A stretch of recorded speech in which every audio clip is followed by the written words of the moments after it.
12 महीने की चौथ माता की कहानी। एक नगर में एक बुढ़िया माँ रहती थी। वह अपने बेटे की सलामती के लिए 12 महीने की चौथ का व्रत करती थी।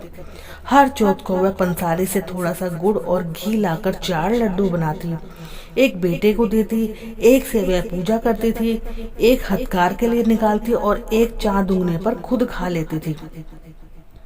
एक बार उसका बेटा अपनी ताई से मिलने गया। ताई ने बैसाखी चौथ का व्रत कर रखा था।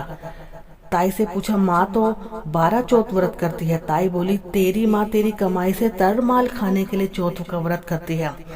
तू परदेश जाएगा तो वह एक भी चौथ का व्रत नहीं करेगी।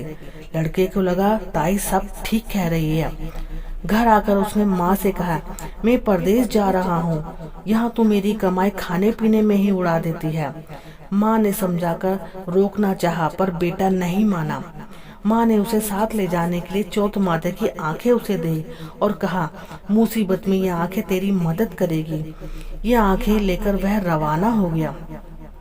घूमते हुए वह एक नगर में पहुंचा। उसने देखा कि एक बूढ़ी माँ रोती जा रही है और पुए बनाती जा रही है।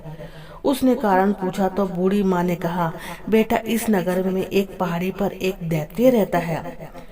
पहले वह नगर में आकर कई लोगों को खाने के लिए मार देता था।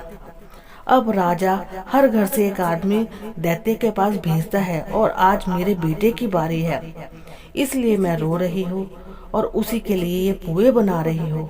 वह बोला, तू पुए मुझे खिला दे, मैं तेरे बेटे की जगह चला जाता हूँ। बूढ़ी माँ ने उसे खीर और पुए खिला दिए। खा पीकर वह सो गया।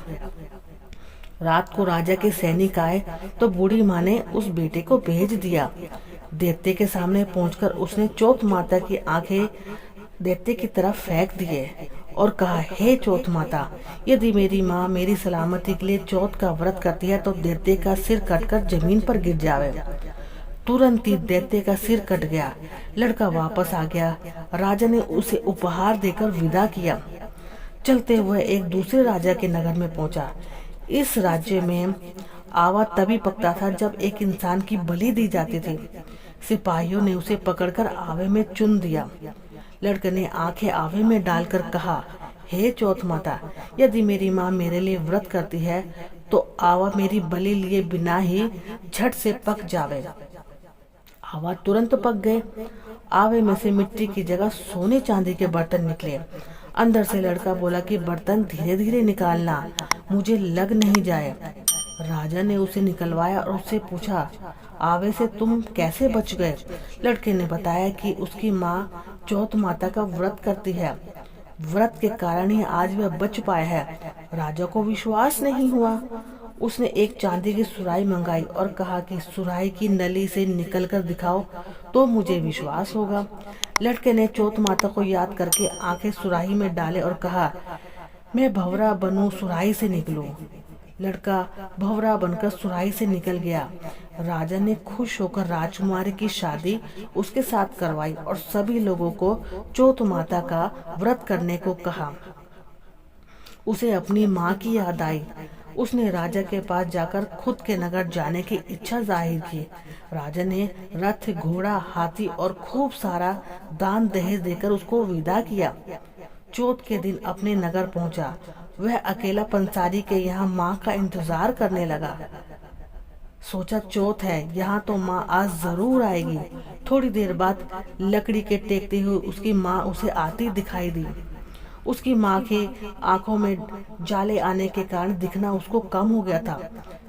लड़के ने जानबूझकर अपना पैर लकड़ी लगा दिए। कहने लगा, बल रे पूत काटी मेरे पैर की लगा दी। माँ ने उसे पहचाना नहीं। कहने लगी, भैया मुझे चाहे कितनी भी गाली दे दो पर मेरे बेटे को कुछ भी मत कहना। मेरे बेटे के वह अपनी माँ के चरणों में गिर गया और कहा, मैं ही तेरा बेटा हूँ, मुझे माफ कर दो माँ। माँ ने उसे गले लगा लिया। नगर के लोगों ने विश्वास नहीं किया कि यह उसी का बेटा है। बूढ़ी माँ ने चौथ माता को याद करके कहा, हे चौथ माता, यदि मैंने अपने बेटे के लिए व्रत करती तो मेरे स्तन में दूध भर आया और उसकी धार मेरे बेटे के मुंह में गिर जाए। माँ के स्तन से दूध की धार निकलकर बेटे के मुंह में गिरने लगी। चौथ माता की जय जयकार होने लगी। उस नगर के सभी लोग चौथ माता का व्रत करने लगे। हे चौथ माता, जैसे बूढ़ी माँ और उसके बेटे की सहायता की वैसे ही हमारी भी करना। कहानी कहने लगी, सुनने और हुकारा भरने वाले पर कृपा करना। बोलो चौथ माता की जय। दोस्तों, अगर वीडियो पसंद है तो वीडियो को प्लीज लाइक और चैनल को सब्सक्राइब करना ना भूलें।